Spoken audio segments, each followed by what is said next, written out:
In the shadows of history lies the remarkable tale of Sarah Edmunds, who in a daring act of defiance transformed herself into Franklin Thompson to fight in the American Civil War. Join us as we uncover the story of courage, identity, and the relentless pursuit of freedom. This is Casual History.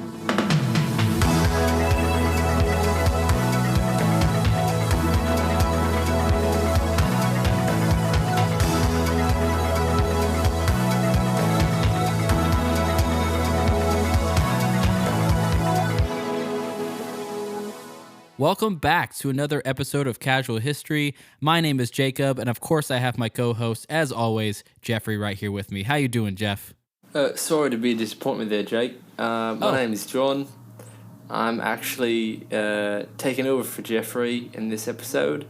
And that was a lie. This is Jeffrey. That was what we're going to be experiencing today. A spy. That's a really good spoiler and segue into our actual subject for today's podcast. So that's really awesome. I was a little shocked there for a minute. That accent, Jeffrey, it's kind of good. It's got definitely British, but then you throw in some Australian in there. And I like the mix. A little Aussie. Listen, yeah. I decided to do that within the last 2 seconds as you started recording. So don't come at me, people. I would say totally worth it. Well, awesome. Well, today, just kind of hopping right into today's subject, because we have a lot to go over, is going to be about Sarah Edmunds and her life story. So basically, the story of Mulan plays out right here in real life. And it almost as I was reading it, I was like, man, are there pieces from this that maybe they pulled for that movie? It's kind of nuts how close it is. All right, so to jump right into her beginnings, so Sarah Edmunds was born into a world far different from ours today. In December 1841, in the cold rural landscapes of New Brunswick, Canada, her entry into the world brought not joy but disappointment to her father, who had longed for a son to help with farm work. So not too great of a beginning there. Just wanted a boy. Does that hit home for you, Jacob? What are you trying to insinuate? That wasn't me. I believe that was somebody else on this podcast that was a little bit more. Yeah, I know. Hit a little bit more home. I'm basically Sarah Edmunds. Wow, this is amazing. Let's see if any more connections we have as we go on. So this early rejection set the tone for Sarah's childhood, which is really sad to say. It was marked not by the warmth of familial love, but by the harshness of unmet expectations. So in the mid-19th century, a woman's worth was often measured by her ability to conform to societal norms. Norms that Sarah found herself at odds with from a very young age. Women were expected to marry whom they were told and lead lives confined to the domestic sphere. For a spirited and independent soul like Sarah, these expectations felt like chains. So by the time she was 16, Sarah's life had reached a crossroads. Faced with an abusive environment and the looming threat of an arranged marriage, she had a choice that would forever alter the course of her life. In an era where women had few rights and even fewer means to escape, Sarah did the unthinkable. She decided to leave home. But merely leaving was not enough. To truly escape her life laid out for her, Sarah knew that she needed to disappear completely. And so she made the bold decision to assume a new identity. Cutting her hair and changing her clothes and adopting a brand new name, Sarah transformed herself into Franklin Thompson. This was not just a disguise. This was also a rebirth. As Franklin, Sarah could move freely, work, and live a life of her own choosing. A life that would soon lead her into the battlefields of the American Civil War. In becoming Franklin Thompson, Sarah Edmunds not only escaped her past, but also stepped into a world of new possibilities. This transformation was her first act of defiance against the societal norms that had sought to define her and set the stage for a remarkable journey that lay ahead. I must say, what a drastic, bold move to be your first move to break from the expectation. Right. You immediately go from one to I'm going to cut my hair, change my name, and become a different person. Yeah, I know. But there's a part of that feels good.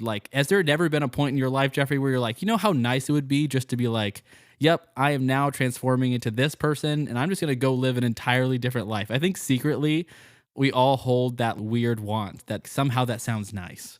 I shaved my head once because I felt that feeling. Shaved off all my hair, and I moved to New York City. Good for you, buddy. So, that's my version of that. Yeah, for sure. I definitely relate. Just changing everything about you is pretty drastic. I understand it, but that to be the immediate fallout is kind of crazy. Well, So. When your father tries to marry you off to an old man at the age of 15. An old man? I didn't realize it was an old man. Oh, yes, it was an older gentleman, apparently, and older gentleman.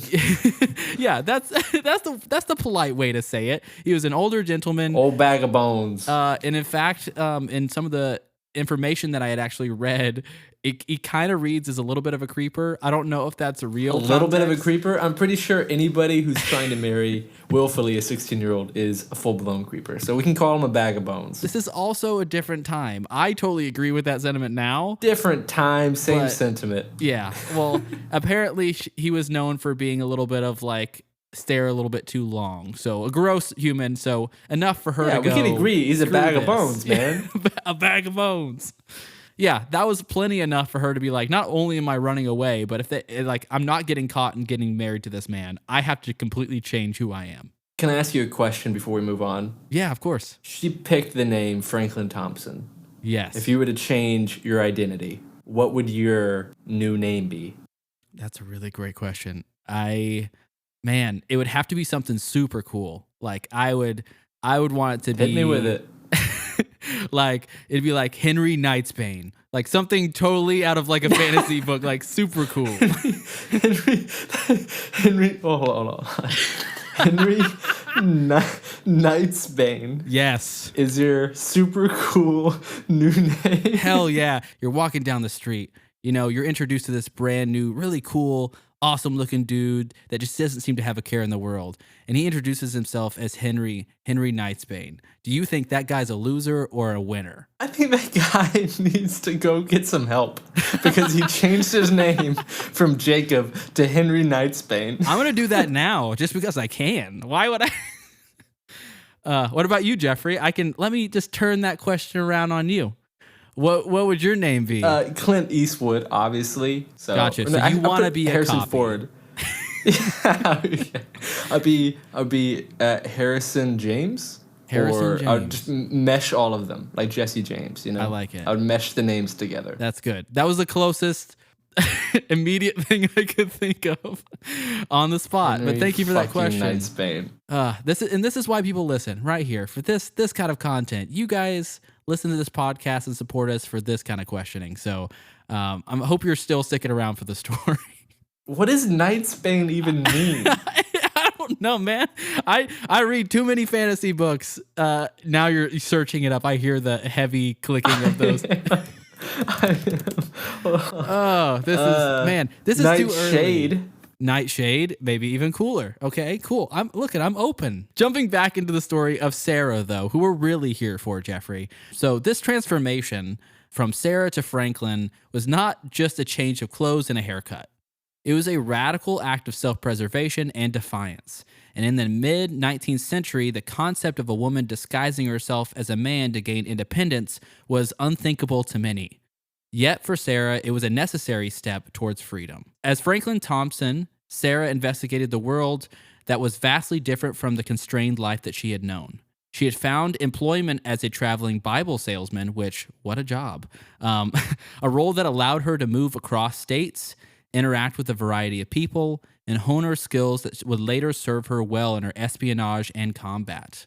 Which is kind of funny to say out loud. Being a Bible salesman is going to help you, but maybe it does. Maybe there's some intangible skills there. Bible salesman turned spy. What a story. Dude, you talk about the start of a really amazing memoir, which I know she has. That should have been the title. So in this period, it was a time of learning and adaptation for Sarah, who quickly mastered the art of blending in and maintaining her disguise in a society where the penalties for that deception was severe. The decision to live as a man brought with it a newfound sense of autonomy. Sarah, now Franklin, can make decisions, earn a living, and travel in ways that would have been impossible for a woman during that era. This freedom, however, came with constant vigilance. Sarah had to navigate not only the challenges of her own disguise, but also the complexity of a society on the brink of war. So in the outbreak of the Civil War in 1861, this presented Sarah with a new set of challenges and opportunities. Her strong unionist beliefs, coupled with a desire to actively contribute to the cause, led her to a decision that would mark her most daring act yet, enlisting in the Union Army. This decision was not taken lightly. Enlistment meant not just fighting for the Union, but also maintaining her disguise in the close quarters and harsh realities of military life. So I actually read a really funny story, but it also kind of, again, signified the time. My first thought was, okay, enlistment. For sure they do some sort of physical, they check you out. I was just about to say that. I immediately thought of that too. So apparently, at that time, they really just needed bodies to fight this war. And so they really didn't do too much scrutiny. In fact, I think they just looked at her hands and her head and did measurements, and they said, yep, you're good to go, and just let her on her way because she was willing to serve. So at that time, they were just looking for numbers, and that was literally all the physical the doctor checked was just like, are your hands good? In fact, I think she got questioned on why they were so soft. What sort of work are you in that your hands are so soft and they're not coarse like a man. Coarse like a man, right? Exactly. She actually told him that she was in education, which is kind of a half truth with the Bible salesman stuff. And so that's how she kind of slid through the ranks, and no one ever questioned her after that. So pretty wild. So on May 25th of 1861, Sarah, as Franklin Thompson, joined the 2nd Michigan Infantry. This step was a significant escalation of her disguise and commitment. It wasn't just about living as a man anymore. It was about serving as one under the most extreme conditions. So the Army would test her physical and mental limits, challenge her ingenuity on maintaining her disguise, and place her in situations of great peril. Sarah's enlistment in the Union Army marked a pivotal moment in her life. It was a bold affirmation to her convictions and her willingness to risk it all for what she believed in. Thanks for listening to that ad break. It helps support the podcast, helps support myself and Jacob keep this thing going every week. You can find us on social media, Casual X History, YouTube, Instagram, Facebook, TikTok, the works. We're jumping back in. So the decision to join the Union Army under the guise of Franklin catapulted Sarah into an entirely new realm of experiences, each demanding a level of resilience and adaptability that few could muster. As Franklin, Sarah found herself immersed in the daily grind of military life, from the mundane tasks of camp duties to the adrenaline-filled chaos of battle. The camaraderie amongst the soldiers was a double-edged sword for Sarah. It provided a sense of belonging and support, but also meant she had to be constantly vigilant and maintain her disguise. Every interaction was a potential risk. Every close call was a reminder of the perilous nature of her situation. So notable battles that Sarah actually fought in were in the Siege of Yorktown and the Battle of Williamsburg. The Siege of Yorktown in April of 1862 was a crucial early engagement in the Peninsula Campaign, where the Union forces aimed to capture Richmond by moving up the Virginia Peninsula, but faced strong Confederate fortifications. The Battle of Williamsburg followed in May of 1862 as the Union pursued a retreating Confederate forces, leading to a significant, although inconclusive, clash that underscored the war's intensity and the challenges ahead. Despite these challenges, Sarah excelled as a soldier. She participated in numerous battles where her bravery and commitment to the cause did not go unnoticed by her comrades. Her ability to perform under pressure, often under dire conditions, spoke volumes of her character and determination. Yet behind the facade of Franklin, Sarah carried the weight of her secret, a burden that required as much courage to bear as the battles she fought. My question would be for you. Do you have anything that comes to mind where you're like, oh, if I was in this situation, I could totally make do because I'm good at X? Well, I like to feel that I'm pretty adaptable. I feel like that would be the only thing that would get me through. Keeping a character, especially thinking about being put into life and death situations, is something completely different. I really don't know if I could do it, man. If I had an accent like you, Jeffrey, I could just picture this. I'm literally in the trenches with somebody else. You're a soldier next to me, and I've been talking in an accent the entire time you've known me. But as soon as a bomb hit... You want to role play? Go for it. I'm Soldier 2. Oh, God. In the trench. I can't even pretend to do an accent. There's a canteen in the middle. Yeah. Okay, we just had a hard fight. Canteen. And we're taking a break. You ask me to hand you the canteen. I need to hear your accent. Hey there, Jeffrey. Can you hand me that canteen? Does that work? Is that good? It'll do. I think it would pass. But we need to put ourselves really in this situation more, actually. Let's go further. Let's deep dive. You have to be a woman. Oh God, no. This is the mental image that I immediately came up with. Okay, so this is what I was picturing. I'm a soldier. I've been talking in the southern accent this entire time. It's really terrible, but you somehow bought it from the moment I met you till now. Then a bomb, a cannon fires in the distance. All of a sudden, there's an explosion beside us both. I'm yelling at you to get to cover. I'm out of my accent. What do you do? Do you even register? No, I don't register. It's a fucking bomb. We go back to camp. You're like, what the fuck was that? What the hell was that, man? Where'd your accent go? Honestly, in the midst of war, Right. I'm pretty sure I would chalk it up to, yo, things are crazy out here. People losing accents, gaining accents, bombs flying all over the place. Anything like that happens to me, life or death situation, instantly out of character. Do you remember that scene in Inglourious Bastards where Oh, are you talking about the house scene where he goes 3 and he's pretending to be a German soldier? He orders whiskey for 3 and he holds up the wrong finger because they would signal 3 with their thumb. Oh. It's a beautiful moment in that movie. I remember that. Yes, no, they're in the bar together and they're like about to conspire and he orders. Yeah, that's right. Couldn't do it. Nope, not at all. Sarah's journey took an even more dramatic turn when she was recruited into the Union Army's espionage efforts. Her role as a spy required an entirely new level of deception and ingenuity.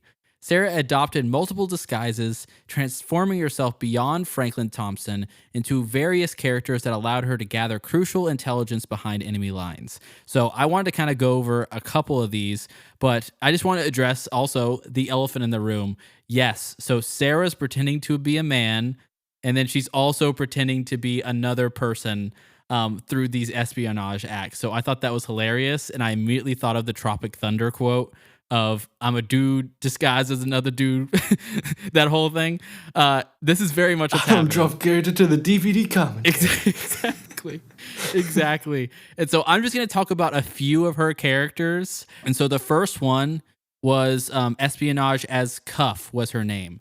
So one of Edmonds' most notable disguises was that of Cuff, a black man, which allowed her to infiltrate Confederate camps undetected. Kind of horrible. As Cuff, Edmonds was able to gather critical information on the Confederate troop movements, fortifications, and strategies, which then she relayed back to the Union commanders, providing them a significant advantage. So the second disguise was actually an Irish peddler.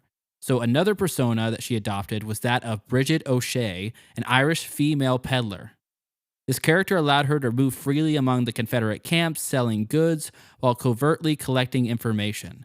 This role not only showcased Edmonds' ability to convincingly adopt different identities, but also her quick thinking and adaptability. Again, she just seems like a chameleon. She's just able to literally transform into these characters to do the task that's needed. I immediately think of Master of Disguise. For this one specifically, I'm just thinking of the layers. So someone who knew her as Franklin saw him become her to be Bridget O'Shea when she was pretending to be him to be back to her, but a different her. Exactly. So she's a man, right? A woman pretending to be a man in the military, and then she's now pretending to be a woman Irish peddler. And so that's actually really funny to note because there are comments of people that were close to her or like working next to her, where they're obviously fighting with her, that thought that she pulled it off a little too well. That was actual comments from some of the soldiers on the accent, but also just playing a woman as Edmonds.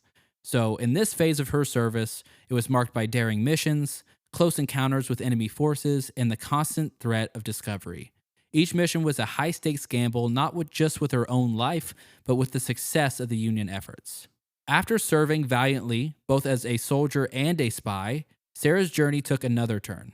Thompson suffered an injury before the Second Battle of the Bull Run in 1862, when she took a trip to Berry's brigade in order to deliver mail, of all things. In an attempt to take a shortcut, she was thrown into a ditch by her mule before reaching the brigade. She sustained severe injuries in that fall. So, moving on into 1863, she also contracted malaria, and doctors urged her to go to the hospital for treatment. Thompson abandoned her post in the army, fearing that she would be discovered as a woman if she went to the military hospital, and she went ahead and checked herself into a private hospital, intending to return to military life once she had recuperated. So once she recovered, however, she saw posters listing Frank Thompson as a deserter.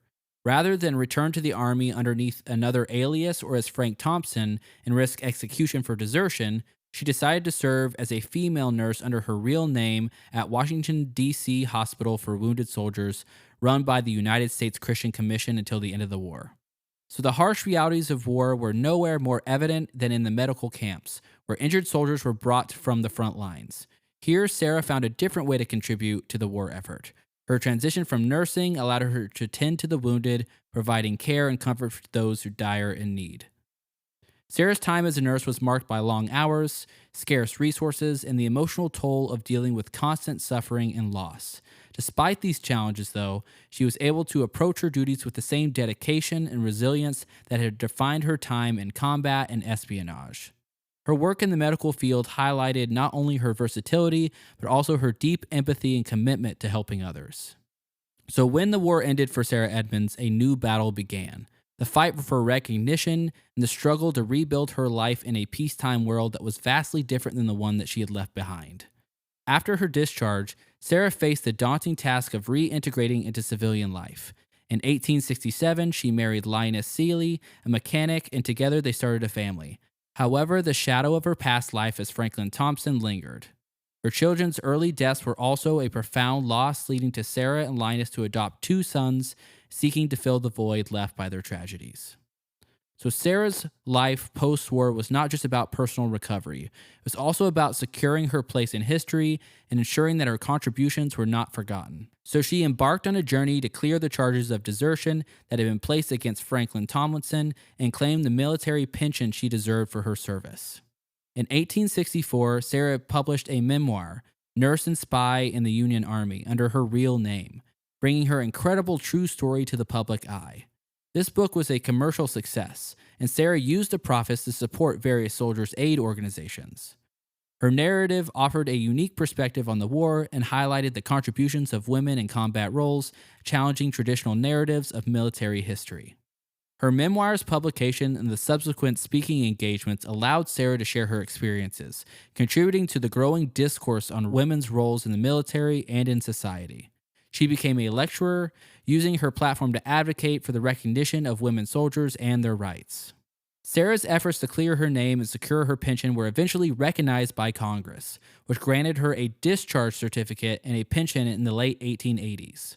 Her persistence paid off, not only in securing her financial future, but also acknowledging her service. And in 1897, Sarah's contributions were further recognized when she became the second woman admitted into the Grand Army of the Republic, a Civil War veterans organization. This honor was a testament to her comrades' respect and the significant impact of her service. Can I just say, what a badass way to unveil her story. I'm going to write a book, and the book becomes a success. It sold over 175,000 copies back in the 1800s. That is insane. For her to expose her story that way is just a crazy way to bookend, funny pun, this whole story of her espionage life. But what a crazy way to share that and get the notoriety. Yeah, can you even imagine being her close friend during that time of her life and then finding this book on the shelf and realizing, wait a second, that was my buddy Franklin. And then you start reading and you're like, my whole life is a lie. My whole life is a lie. Like, that had to happen to quite a few people. Well, I know I saw a thing on here too where she went to a reunion with a bunch of her war buddies and told them for the first time, and they were shocked. Yeah, that had to be mind-blowing. Just like totally like everything in my life is a lie. So obviously just kind of capping off. So Sarah Edmunds actually dies on September 5th, 1898. At the age of 56. Her death was attributed to complications from malaria, which she contracted during her service in the Civil War. Sarah's final resting place in Houston, Texas, is marked by a gravestone that acknowledges both her birth name and her aliases, a tribute to her dual identity and her service during the Civil War. In 1992, her contributions were further recognized when she was inducted to the Michigan's Women's Hall of Fame, cementing her place in history not just as a soldier, but as a pioneering figure in women's rights. While Sarah's memoirs and military service are well documented, historians have debated the veracity of some of her claims, particularly regarding the role as a spy. Despite these debates, though, the core truth of her story remains unchanged. Sarah Emma Edmunds was a woman who defied the conventions of her time to serve her country in its hour of need. Sarah Edmunds' life is a testament to the power of individual agency in the face of societal constraints.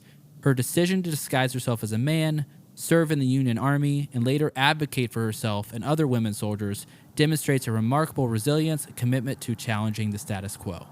Interesting point that some of it was debated. Right. But if you're a spy, how much does that get out? Like, how can you verify that? But nobody knew who you were. With her being a chameleon, you writing this book, Right. Do you throw in some extra, fake things that make it sound better? I don't know. If you were writing a book about yourself, do you think that you would embellish? Like, what would you put in there to be like, probably no one knows this. I can say whatever I want. 6'5", 200 pounds. You're like, clearly you're not. I shrunk since then.